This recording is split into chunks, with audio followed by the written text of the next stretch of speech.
예배하시는 모든 분들 환영하고 축복합니다. 코로나 중에 시작된 2021년이 이제 하반기로 접어들어 갑니다. 이 2년을 잃어버린 2년이다라고 말하는 사람이 있는가 하면 새로운 기회를 발견한 2년이다 이렇게 이야기하는 사람들도 있는 것 같습니다. 어쨌든 저희 나라에도 이제 그 백신 접종이 계속되고 있기 때문에 많은 분들이 이제 이미 예방 접종을 맞으신 분들이 계시죠. 그러면서 우리나라가 이제 7월 달부터는 조금 방역 조치가 완화될 것이다라는 말들이 이렇게 돌아서 그런지 최근 한 일주일 사이에 확진자가 급격하게 늘어나는 바람에 우리가 좀 기대했던 것과는 다르게 이제는 조금 더 많은 사람들이 모여서 함께 예배하고 조금은 일상으로 뭐 수련회라든지 성경학교라든지 저희들이 기존에 했던 거에 어느 정도는 좀 근접할 수 있지 않을까라는 기대를 좀 품었는데 끝까지 저희들이 좀 긴장의 끈을 놓지 않도록 상황이 가는 것 같아요. 그래서 저희가 그동안에 우리 성도님들, 우리 모든 목회자들, 모든 분들이 정말로 이 길고 긴 시간 동안 각자의 자리에서 정말 많이 애를 쓰셨잖아요. 그래서 한 분 한 분 정말 너무 고생이 많으셨다 이런 말씀을 제가 좀 드리고 싶습니다. 그러나 저희들이 마지막까지 좀 하나님을 기억하면서 이 시기를, 이 시국을 좀 하나님께 좀 기도하는 책임감을 갖고 좀 잘 났으면 좋겠다라는 생각이 많이 듭니다. 그렇게 하는 우리 한 사람 한 사람에게 하나님의 놀라운 은혜가 더욱더 깊이 부어질 줄로 믿습니다. 여러분 요즘에 반려견, 반려묘 이렇게 고양이, 강아지 키우는 분들이 전보다 훨씬 더 많아지신 것 같습니다. 그래서 그런지 뭐 유튜브라든지 인터넷 매체에 이 반려동물에 관련된 여러 컨텐츠들이 굉장히 많아졌습니다. 그래서 쉽게 그런 것들을 이제 좀 발견하고 찾아볼 수가 있는데요. 요즘에 고양이를 키우는 주인을 집사라고 이렇게 부르더라고요. 집사님들이 교회만 계신 줄 알았는데 가정마다 이제 요즘에 많이 늘어나고 있습니다. 그래서 이제 집사 집사 이렇게 부르는데요. 이게 좀 헷갈릴 수 있기 때문에 제가 이후로는 주인이라고 그냥 할게요. 근데 요즘에 이 고양이를 키우는 주인들에게 자기가 기르는 고양이를 테스트하는 뭐 어떤 테스트가 굉장히 유행하는 게 있어서 지금 이게 화제예요. 그 고양이를 테스트하는 영상을 찍어서 사람마다 이제 막 인터넷에 이렇게 올리고 있는 게 이제 요즘에 화제인데 이게 뭐냐면요. 이 주인이 고양이 그 어깨 쪽지 뒤쪽에서 이렇게 잡아서 이렇게 들면 고양이가 축 늘어져서 이제 이렇게 들리게 되잖아요. 그죠? 어깨 뒤에서 이렇게 어깨를 잡아서 들면 발이 이렇게 나와 있고 이렇게 들리게 되는데 그렇게 들어서 벽에다가 머리를 이렇게 쭉 갖다 밀면은 고양이의 반응이 두 가지로 나뉜다고 합니다. 어떤 고양이는 이 벽에다 머리가 닿을까봐 팔을 쭉 뻗어가지고 더 이상 못 가게 힘을 주는 고양이가 있는가 하면 어떤 고양이는 머리가 벽에 박을 때까지 가만히 있는 고양이가 있다는 거예요.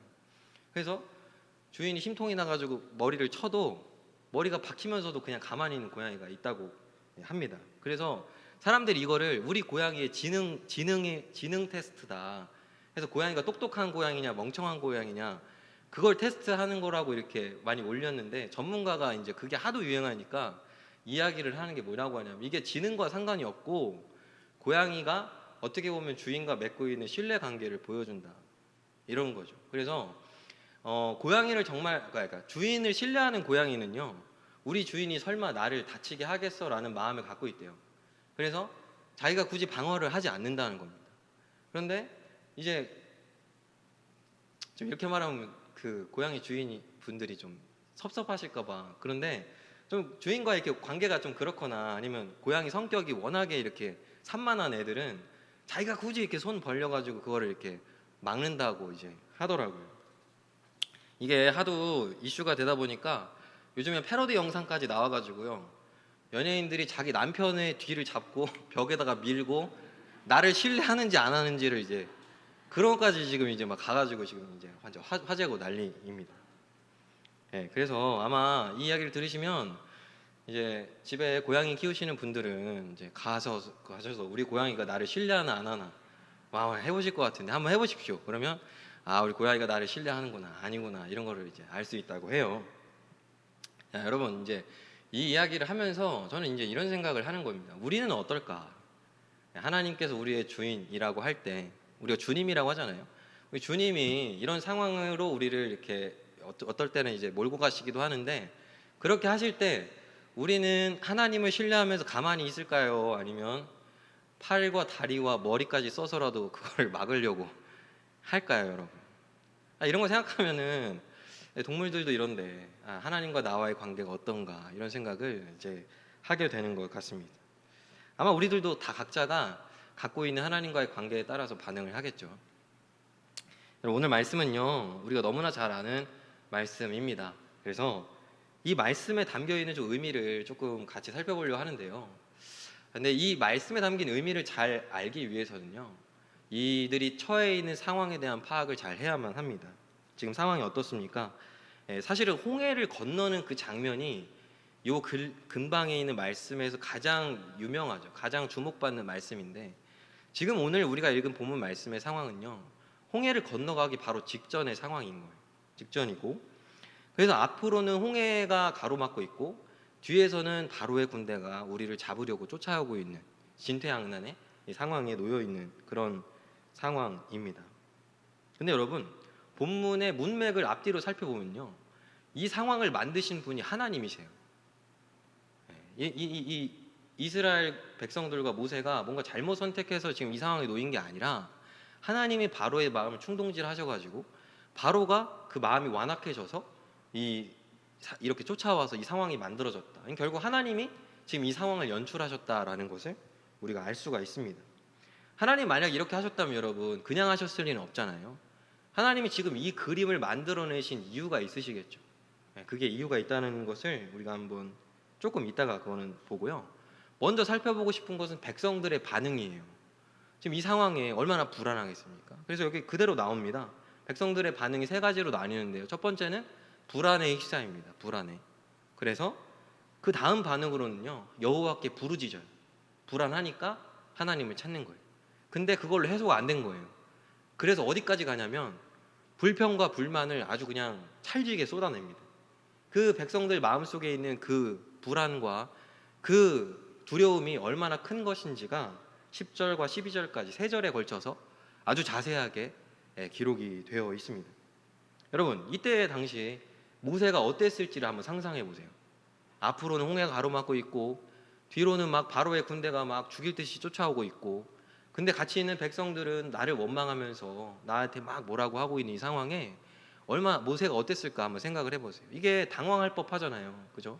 당황하고 자기가 어떻게 할 수가 없으니까 굉장히 난처한 상황이기 때문에 그가 굉장히 힘들 수도 있는데, 모세가요, 우리의 예상과는 다르게 아주 담대하게 믿음으로 하나님의 구원을 선포합니다.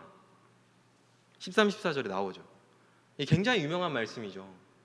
이것처럼 굉장히 믿음이 담겨 있고 은혜가 되는 또 선포가 성경에서 많지 않을 만큼 모세가 아주 담대하게 믿음으로 이제 선포를 합니다. 근데 우리가 봐야 될 거는요, 모세가 어떻게 이 상황에서 이렇게 반응할 수 있었는가, 이걸 봐야 되는 거예요. 그죠?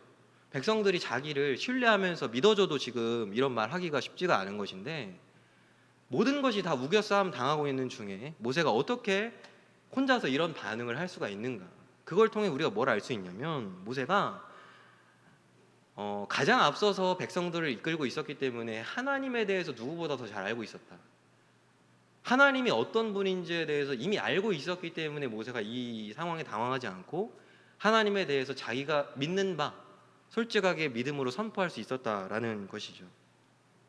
제가 지난번에 모세의 소명장에 대해서 오후 예배 때 한번 설교를 했는데요, 아마 기억하시는 분들이 계실지는 모르겠습니다. 조금 이야기를 하자면, 하나님께서 모세를 부르실 때 모세가 내가 이제 바로와 이스라엘 백성에 가서 출애굽에 대해서 이 모든 이야기를 할 때 누가 보내서 왔다고 물어보며 내가 누구한테 보냄 받아 왔다고 말할까요? 할 때 하나님이 자기에 대해서 이야기를 해주셨어요. 자기에 대해서 알려주신 거, 소개를 해주셨는데 뭐라고 하셨죠? 나는 스스로 있는 자이라, 이렇게 모세에게 알려주셨습니다. 이거 한글로 하면은 하나님은 스스로 있는 분이구나, 이 정도로 알지만 이거 히브리어로 번역을 하면요, 그는 늘 너희를 위해 거기 계시리라. 이게 한글로 스스로 있는 자라고 번역된 이 말의 참된 의미가 그는 늘 너희를 위해 거기 계시리라 였다는 거예요.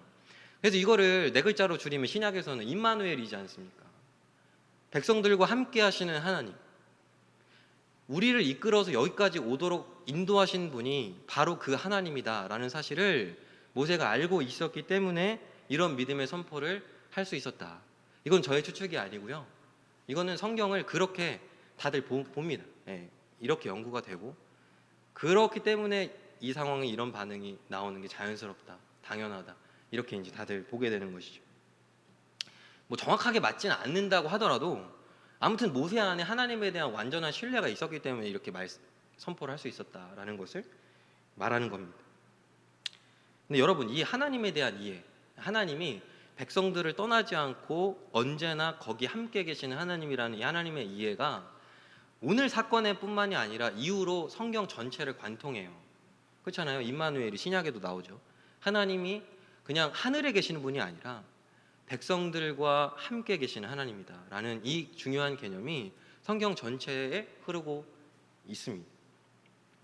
그럼 그렇다면 여러분, 이게 성경 전체에 흘러가는 내용이고 중요한 개념이라고 하면요, 당연히 우리들에게도 중요하겠죠. 하나님이 어떤 분이냐, 우리가 믿는 예수님이 어떤 분이냐, 교회에 와서 우리의 경배를 받고 여기에 와야만 볼 수 있는 분이 아니라 우리 예수님은요, 우리 하나님은요, 내가 어디에 있던, 내가 있는 곳에 거기 함께 계시는 분이 바로 우리가 믿는 하나님이고 우리가 믿는 예수님이고, 그분이 그냥 거기 함께 계시는 게 아니라 내가 만약에 빈들에 있으면 내가 줄일까 하여 나를 위해서 오병이어의 기적을 베푸시고, 예? 내가 죽음 가운데 사망의 그늘에 놓여 있으면 나를 위하여 그 자리까지 내려오셔서 자기의 목숨을 대신해서라도 나를 건지시는 분이, 나를 구원하시는 분이 우리와 함께 계시는 하나님, 우리가 믿는 우리의 구원자 예수님이다라는 사실이죠. 이것이 바로 이 구약의 아주 처음의 부분에 있는 이 말씀에서부터 계속해서 하나님께서 일관적으로 보여주신 하나님에 대한 모습인 거예요. 이게 그렇기 때문에 우리에게 굉장히 중요하고, 그래서 당신은 예수를 믿습니까? 라고 할 때 우리가 믿습니다라고 이야기하지만 사실은 그 믿는다는 것이 언제나 의심의 상황에 동반되는 거예요. 의심의 상황, 불안의 상황, 두려움의 상황이 없으면요, 믿음은 잘 안 드러납니다. 그렇기 때문에 여러분, 그냥 단지 믿는 정도가 아니라 하나님에 대한 완전한 신뢰로 나아가야 되는 거예요. 우리가 신앙의 연수가 쌓이고 예수님에 대한 경험이 늘어나고 예수님과 개인적인 관계가 쌓여가면 쌓여갈수록 우리가 예수님에 대한 신뢰로 우리의 신앙이 나아가야 하는 거죠. 나는 예수님을 누구보다 알아, 관계적으로 알아, 누가 뭐라고 해도 내가 아는 예수님은 이런 분이야 라는 신뢰가 우리들 안에 예수님과 우리의 사이에 놓여야만 한다라는 말씀입니다. 그런데 여러분, 이렇게까지 이야기한 모세를 잘 멋지게 이렇게 하고 이렇게 끝날 수 있는 것 같은데 이상한 점이 있습니다. 이게 뭐냐면 바로 다음 절인 15절에 모세가 하나님께 혼나요. 이 이해가 되세요? 13, 14절에 이렇게 멋지게 모두가 하나님 믿지 못하고 두려워하는 상황 속에서 혼자서 하나님 믿으면서 믿음으로 구원을 선포했는데 15절에 하나님이 뭐라고 하시는 거예요? 너 왜 지금 기도하고 있냐? 뭐 이렇게 얘기하시거든요. 그래서요, 저희가 사실은 이 부분에서 우리에게 전해진 성경에는 14, 15 이렇게 가지만 14절과 15절 사이의 내용이 뭔가 누락됐구나, 이런 거를 좀 우리가 합리적으로 추측해 볼 수가 있는 겁니다. 그 내용에 대해서 우리가 정확하게 알 수는 없지만 기록이 없어서, 그러나 적어도 뭘 알 수 있냐면 15절에서 기도한다고 혼났잖아요. 그러니까 모세가 멋지게 선포해놓고 홍해가 열리기 전까지 기도하고 있었다, 부르짖고 있었다, 계속해서 주님께 떼쓰듯이 부르짖고 있었다라는 것은 우리가 알 수가 있는 겁니다. 그러니까 모세도요, 믿음으로 선포해놓고요, 사실은 그게 되도록 계속해서 기도하고 있었던 거예요. 그 홍해 앞에서. 여러분, 모세가 백성들에게 선포했던 내용을 한번 보세요. 뭐라고 했죠? 너희는 가만히 서서 하나님께서 주시는 구원을 보라고 선포했잖아요. 그러니까 본인이 선포한 대로 아무것도 하지 않고 모든 백성들과 그냥 하나님 어떻게 하시는지 하나님의 역사만 기다리고 거기 앞에 있었다라는 거죠.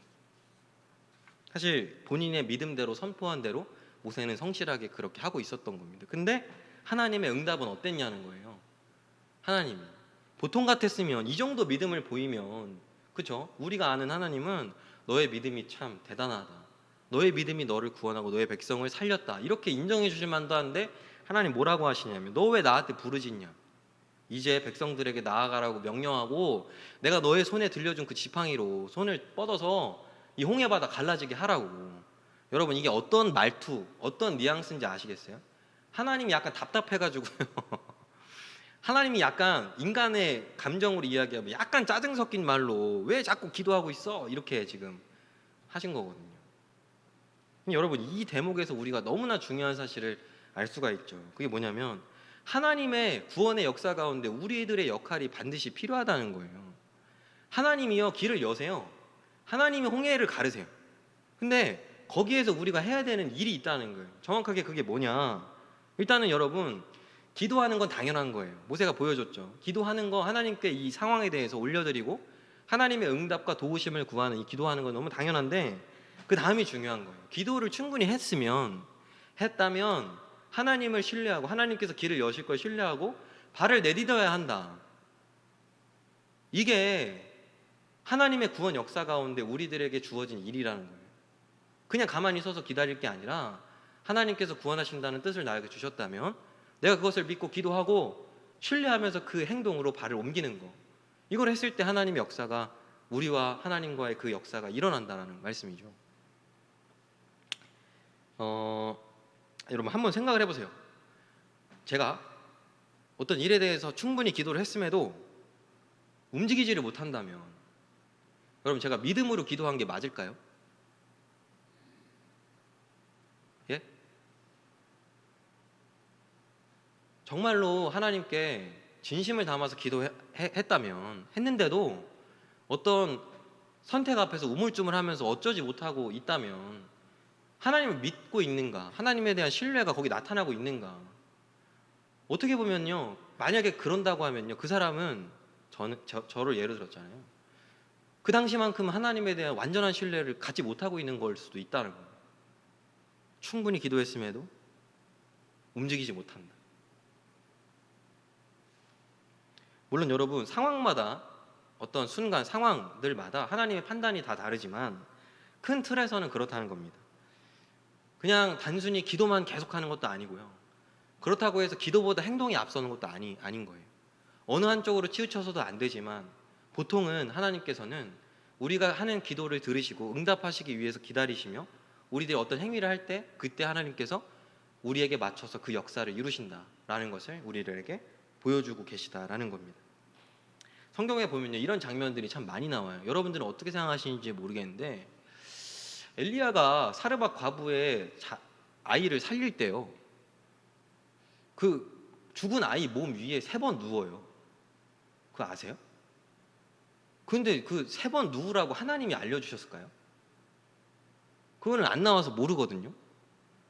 근데 어떻게 그 3번 누우면 살아나겠지라는 생각을 했을까요? 엘리야가. 그거 신기하지 않으세요? 저는 이렇게 생각해요. 그 엘리사도 그래요. 막 애기들이 대머리라고 막 놀리니까 곰이 나와서 너희를 다 응징할 것이다 이렇게 하니까 진짜 곰이 나와가지고 아이들을 막 이렇게 하거든요. 근데 그 곰이 왜 그 말대로 나왔을까요? 하나님이 이제 곰 보내줄게 이렇게 미리 알려주셨을까요? 저는요 그냥 제가 딱 2가지만 이야기했지만 성경 전체적으로 보면요 딱히 정해진 방법이 없어요.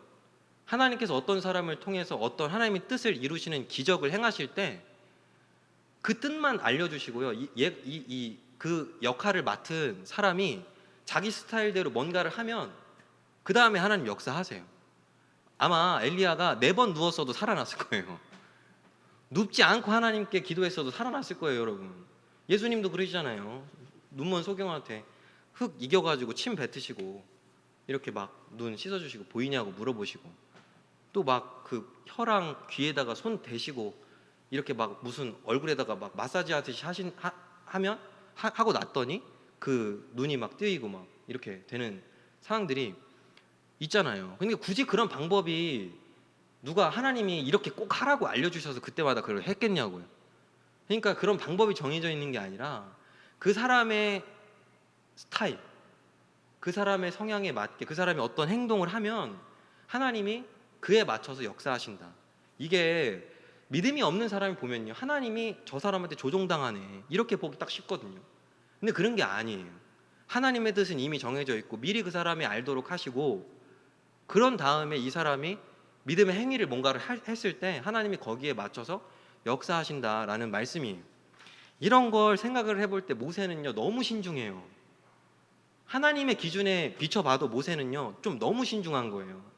지금 제가 모르긴 해도요, 지금 15절에서 하나님께 한 소리 듣기 전에 자기가 믿음으로 선포한 대로 나가서 지팡이 아니라 그 입고 있는 겉옷 벗어서 바다에 던졌어도 홍해 갈라졌을 거예요, 여러분. 그러지 않겠습니까? 제가 지금 이 말을 드리고 있는 거예요. 하나님의 뜻은 홍해를 갈라서 너희를 구원하겠다는 거거든요. 그러면요 우리가 그냥 그 앞에 가서 서면, 발을 떼면 그 열리게 되어 있는 겁니다.